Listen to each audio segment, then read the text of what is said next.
What's going on, everybody? Welcome back to the Nerdy Mark channel.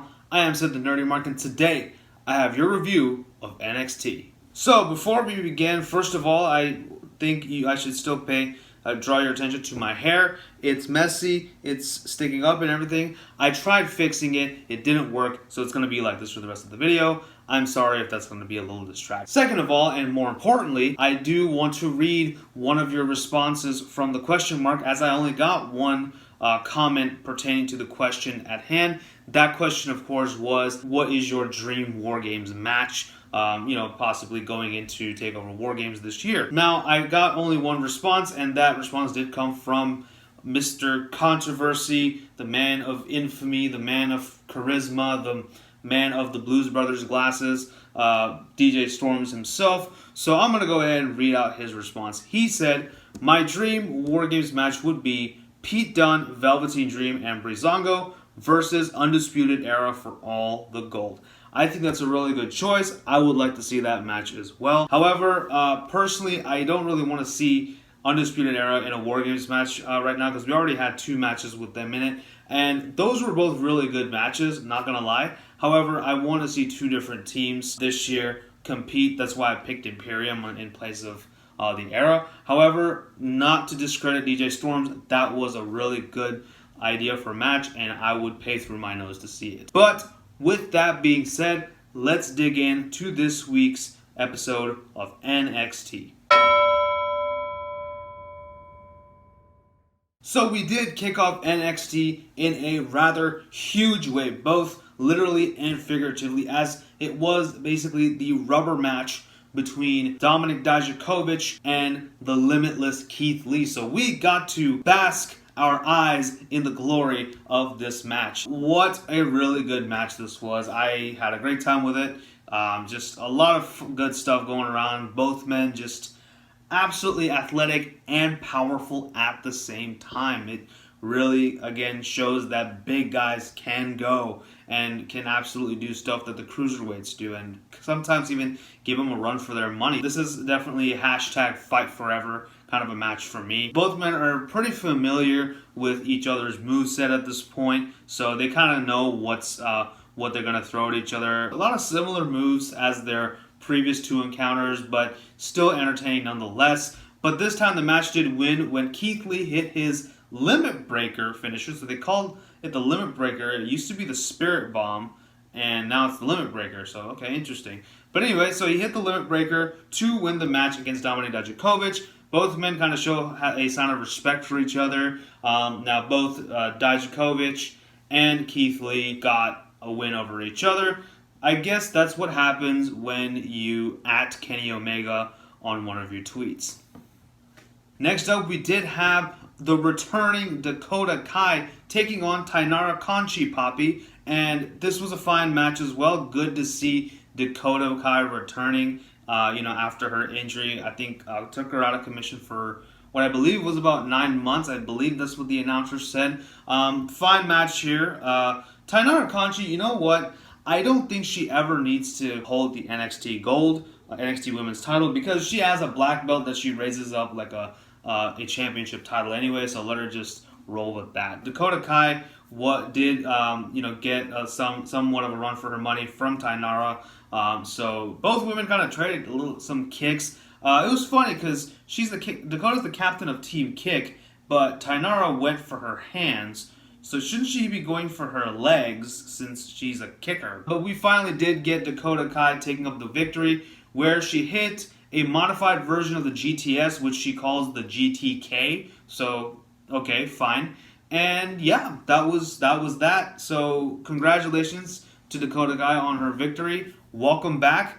Hopefully we do see her pretty soon in the NXT Women's title picture as well, because she is one talented person. And just like that, ladies and gentlemen, we come to the end of our first hour on NXT. We have Matt Riddle taking on Killian Dane for a third time. This time they are in a street fight, and the winner of this match gets an opportunity at Adam Cole Bebe and his NXT Championship. So really, really good match here. I did enjoy this one a lot.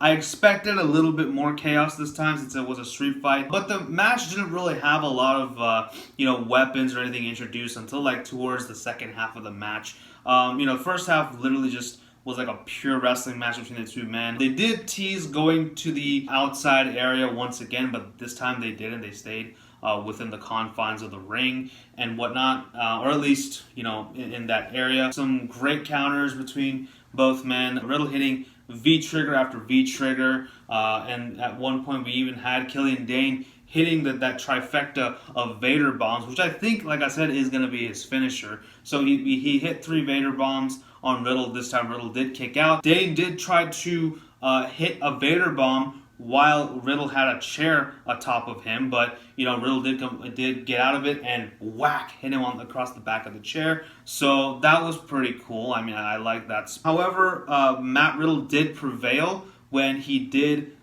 get Killian Dane in a Fujiwara armbar, and kind of really and he kind of lifted his back off of the mat, and really added some extra torque to that arm, and that made Killian Dane finally tap out. So Matt Riddle versus Adam Cole Bay for the NXT Championship is going to happen next week. And after the match, of course, Cole did come out and taunted a battered Riddle, who answered by putting him in a Fujiwara armbar, and Adam Cole repeatedly taps out, but Riddle doesn't let go. The rest of the era comes out, and Matt Riddle does escape them, though. So, good stuff here. Really excited for next week when we have Cole versus Riddle, along with Shayna Baszler versus Candice LeRae, and Street Profits versus Red Dragon for the NXT tag titles. So, a night of championship matches next week. So, that should be really cool. So, we kick off our second hour of NXT with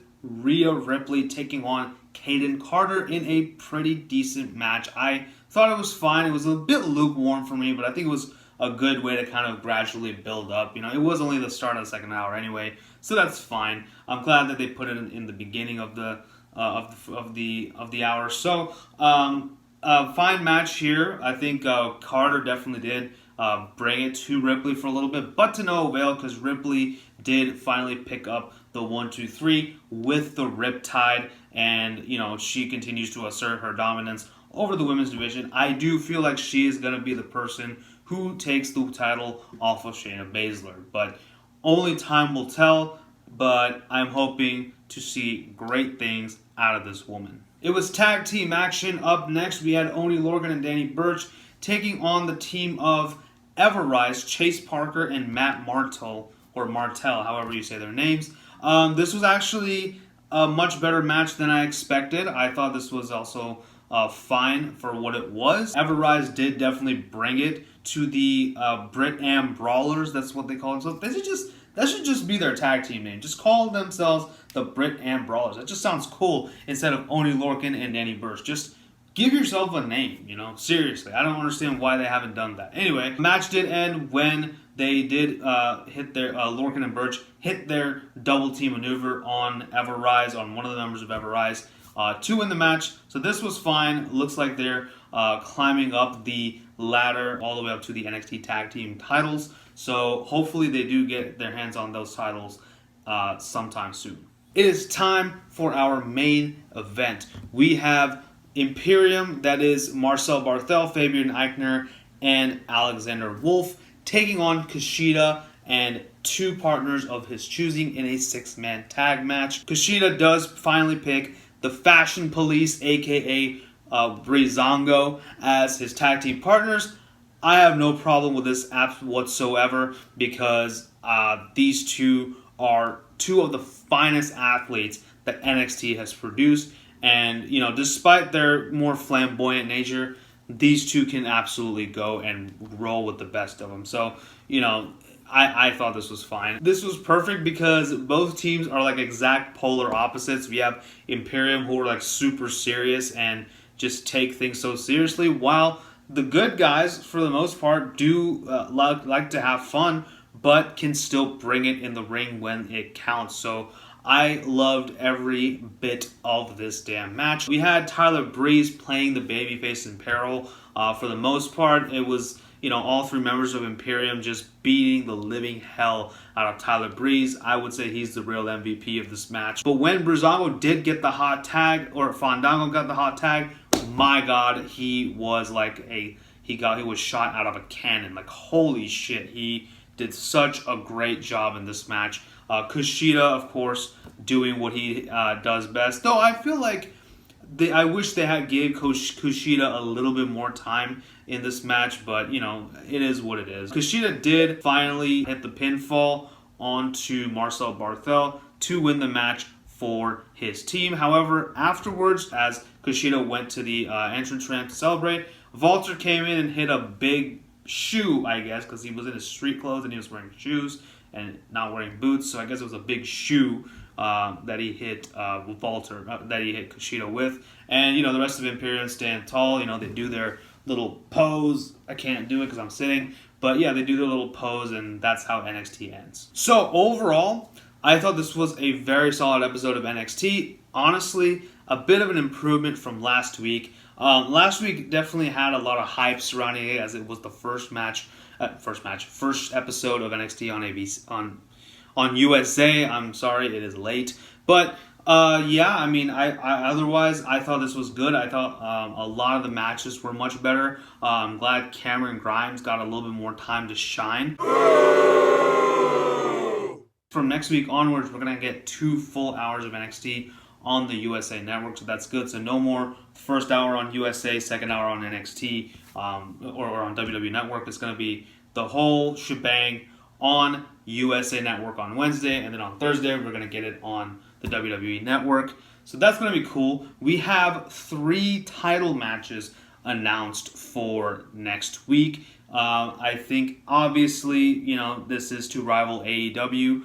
I have no problem with it because this is how you do it. It shows that they're serious about AEW and they're taking them seriously as competition. So I'm very, very excited about that. But next week should be super awesome and super epic. However, let's talk about a couple of the matches that I really enjoyed. I absolutely loved, Cameron Grimes versus Raul Mendoza. I thought that was a really good match. I enjoyed Keithley versus Dominic Dijacovik 3. That was great. And of course, the main event, Imperium versus Kushida and the Fashion Police. So those were absolutely my matches of the night. And now, ladies and gentlemen, it is time for the question mark. So next week, as I mentioned, we have 3 title matches scheduled on the card. We have Adam Cole versus Matt Riddle for the NXT Championship. We have Shayna Baszler versus Candice LeRae for the NXT Women's title,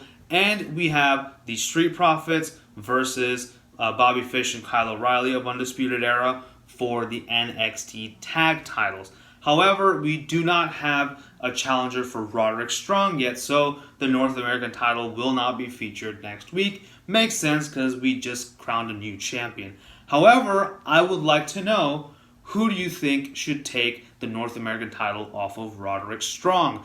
Me personally, I think it should be Pete Dunne. I think that they have a lot of history already, and it would be kind of a final FU to Roderick Strong from Pete Dunne, just to take the title off of the Messiah of the Backbreaker. So that's personally who I think should do it. Who do you think should remove the title from Roderick Strong? Let me know that in the comment section below, and your answer could be featured on next week's video. So, that pretty much concludes my review of NXT this week. Next week, it will be NXT versus AEW. So, that's going to be exciting. It'll be one video. Be on the lookout for that. But until then, let me know what you guys thought about NXT in the comment section below. And as always, don't forget to like, share, and subscribe. Follow me on social media. And tell your friends about the Nerdy Mark.